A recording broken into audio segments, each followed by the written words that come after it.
আসসালামু আলাইকুম রহমতুল্লাহি ওয়া বারাকাতুহু।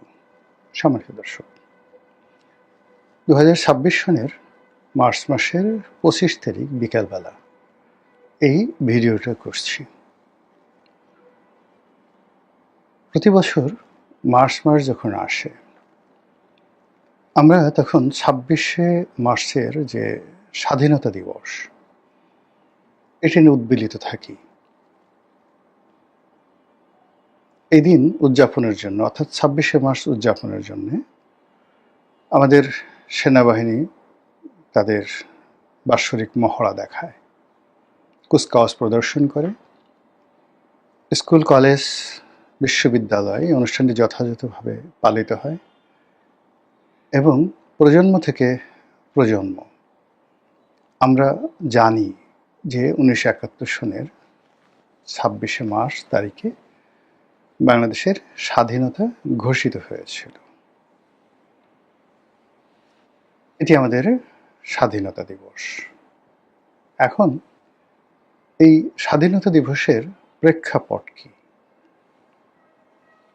এটা নিয়ে আসলে আমরা খুব অল্প মানুষই চিন্তা ভাবনা করি। যারা ইতিহাসের ছাত্র তারা পড়েন, জানেন, কিন্তু মানুষের হৃদয়ের মধ্যে এই যে 26শে মার্চ, এটার যে ভাব, এটার যে গাম্ভীর্য, আর এটার প্রেক্ষিতে দেশপ্রেম তৈরি হওয়া, আর 26শে মার্চকে কেন্দ্র করে যে একটা মহান মুক্তিযুদ্ধ হলো, সেই মুক্তিযুদ্ধের যে অভিসংবাদিত নেতা বঙ্গবন্ধু শেখ মুজিবুর রহমান, এই মুক্তিযুদ্ধের রণাঙ্গনে যারা অস্ত্র হাতে লড়াই করেছেন, মহান মুক্তিযোদ্ধা যারা জীবিত আছেন, বীরত্বের সঙ্গে যারা লড়াই করেছেন, আর যুদ্ধ করতে করতে অনেকে বীর শ্রেষ্ঠ হয়ে গেছেন, নিহত হয়েছেন, শহীদ হয়েছেন, অনেকে আত্মাহুতি দিয়েছেন, শহীদের তালিকায় তাদের নাম আছে, বা অনেকের নামও আমরা জানি না।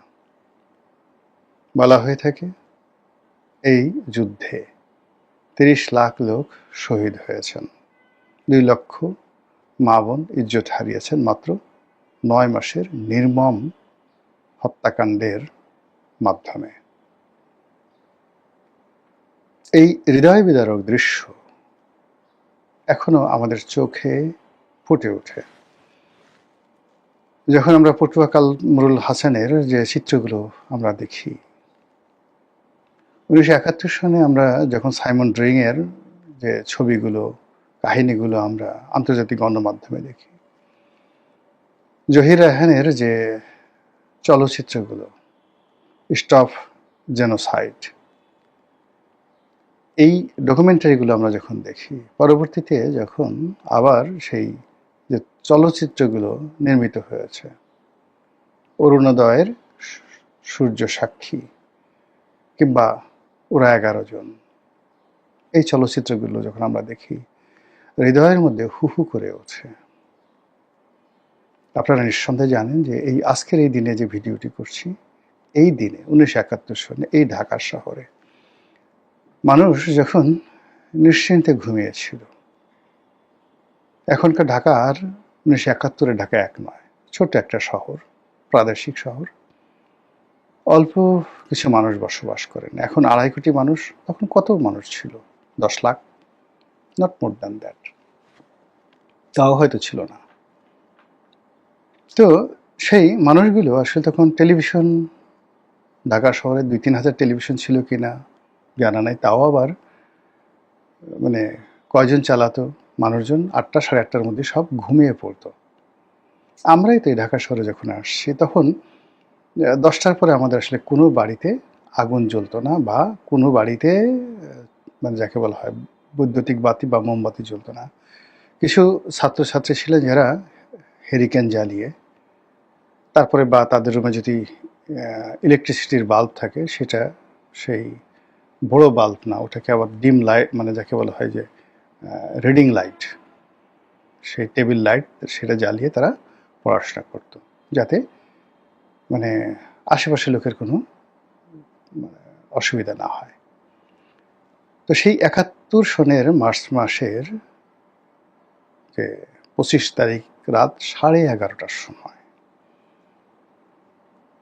ঢাকা ক্যান্টনমেন্ট থেকে, আজকের যে ক্যান্টনমেন্ট থেকে হাজার হাজার সৈন্য, সশস্ত্র সৈন্য তারা বের হয়ে এলো। বের হয়ে এসে কোনো কথা নাই বার্তা নাই, এই যে রাজারবাগ যে পুলিশ ফাঁড়ি, যেখানে বাঙালি পুলিশ ছিল, পাকিস্তানি পুলিশ সেখানে ছিল না, এসে সেই পুলিশের উপর, তারা ঘুমন্ত পুলিশ, তারাও ঘুমাচ্ছিল, অল্প কয়েকজন হয়তো পাহারা দিচ্ছিল, বাকি সবাই ঘুমাচ্ছিল, নির্বিচারে গুলি। তারপরে তারা চলে গেল পিলখানাতে, বিডিআর এর সদর দপ্তরে, যেটার তৎকালীন নাম ছিল ইপিআর। সেখানে গিয়ে গুলি আসলো ঢাকা বিশ্ববিদ্যালয়, জগন্নাথ হল, জহুরলোক হল, ওটার নাম ছিল ইকবাল হল, মহিলাদের রোকেয়া হল, সেখানে ঢুকে গুলাগুলি। এরপর পুরনো ঢাকার বিভিন্ন এলাকা থেকে ইচ্ছামতো আগুন লাগালো, গোলাগুলি করলো। কেবলমাত্র এক রাতে, ওই সময় ঢাকাতে 10,000 লোককে তারা মেরে ফেলল। তো বোঝার চেষ্টা করেন যে বলা হয় 9 মাসে কি করে 30 লাখ লোক শহীদ হয়। আরে বাবা, 1 ঘন্টা পাকিস্তান সেনাবাহিনী মাত্র 1 থেকে 1.5 ঘন্টা 3টে স্পটে 4টে স্পটে একসঙ্গে অপারেশন চালিয়ে 1 থেকে 1.5 ঘন্টা 10,000 লোকের মেরে ফেলেছে। 1 ঘন্টায় যদি তারা 10,000 লোক মারতে পারে, 30 লাখ লোক মারতে তাদের 9 মাসে খুব বেশি সময় লাগে। এই যে দেখেন, এতদিন যাবৎ দুটো পরাশক্তির যুদ্ধ হচ্ছে, ইরানের যুদ্ধ হচ্ছে আর ইসরায়েল এবং আমেরিকার যুদ্ধ হচ্ছে। এখনো পর্যন্ত এই যুদ্ধে মৃতের সংখ্যা, ইরানে তারা বলছে সরকারিভাবে 1500 মারা গেছে, আর ইসরায়েলও এরকম হয়তো 1400-1500 মারা গেছে। এত কিছুর পরেও কিন্তু এই 25শে মার্চ তারিখে ওইভাবে কোনো ভবনের উপর বোমা পড়েনি, ওইভাবে কোনো গ্রেনেড হামলা হয়নি, ওইভাবে কোনো মিসাইল আসেনি, কিন্তু ডাইরেক্ট ব্রাশ ফায়ার করে স্পট ডেথ 10,000 লোককে মেরে পাশাপাশি একটু সাজিয়ে রেখে একবার একটু মস্তিষ্কে চিন্তা করেন তো যে পাকিস্তানি হানাদার বাহিনী কতটা নির্মম, কতটা পাষণ্ড, কতটা জঘন্য হলে এই কাজ করতে পারে। এবং তখনকার যে রাজনৈতিক নেতৃত্ব, তাদের প্রস্তুতি ছিল, এর কারণ হলো তারা 1952 সন থেকে প্রস্তুতি নিচ্ছে।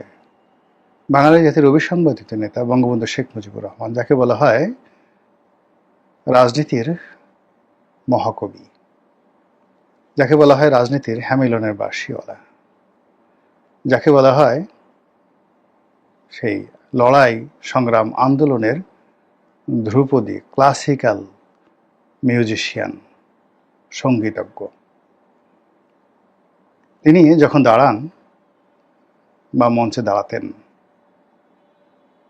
তখন সেখানে মনে হতো যেন একটি চিত্রপট আঁকা হয়ে গেছে।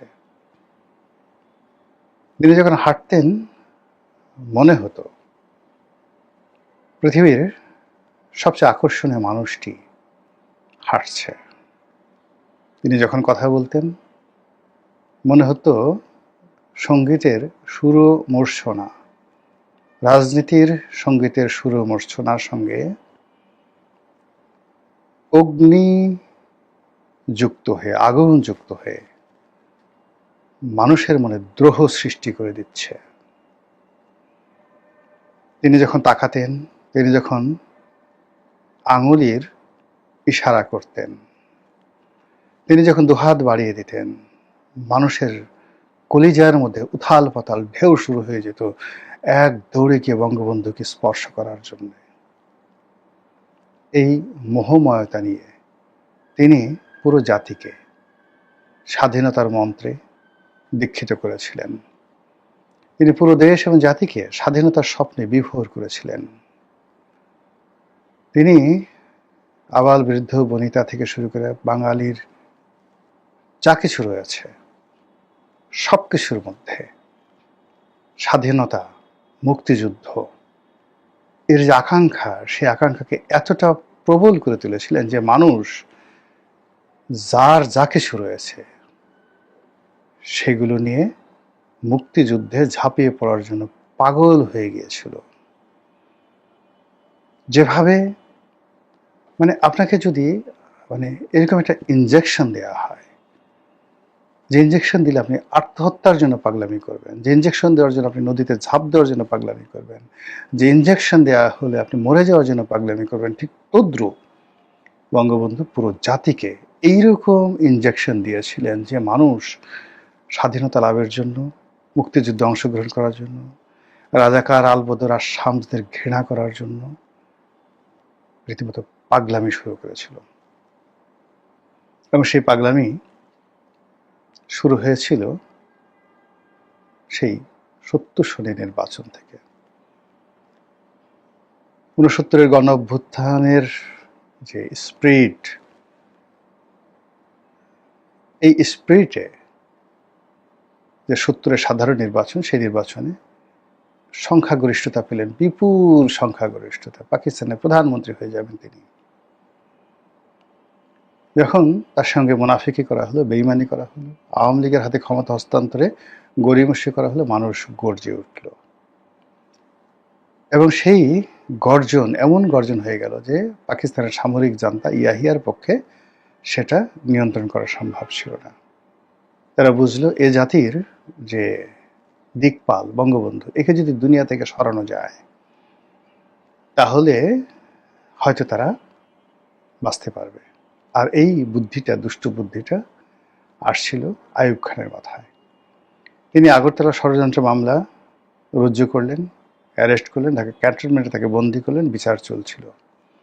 তিনি যখন ফাঁসির মঞ্চে যাওয়ার জন্য প্রস্তুতি নিচ্ছিলেন, ঠিক সেই সময় তাকে উদ্ধার করার জন্য, তার মুক্তির জন্য এই রাজপথ প্রকম্পিত হলো। আর সেই প্রকম্পনে একটা গণ অভ্যুত্থান হয়ে গেল।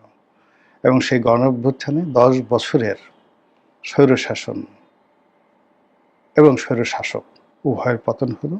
নতুন স্বৈরশাসক এলো ইয়াহিয়া খান। তিনি একটি নির্বাচন দিতে বাধ্য হলেন। কিন্তু ওই যে নির্বাচনের পর দেখলেন যে আরে এটা রীতিমতো পাকিস্তানের প্রধানমন্ত্রী হয়ে যাচ্ছে। এবং বঙ্গবন্ধুর মতো মানুষ যদি পাকিস্তানের প্রধানমন্ত্রী হয়, তার যে বজ্রকণ্ঠ, তার যে সাহস, তার যে শক্তি, তার যে জনসমর্থন, তছনছ হয়ে যাবে সবকিছু। তার প্রেক্ষিতে গড়িমসি শুরু করা হলো। ফলে ৭০-এর সেই নির্বাচনের ফলাফল নিয়ে ৭১ পর্যন্ত, জানুয়ারি ফেব্রুয়ারি মাসে পর্যন্ত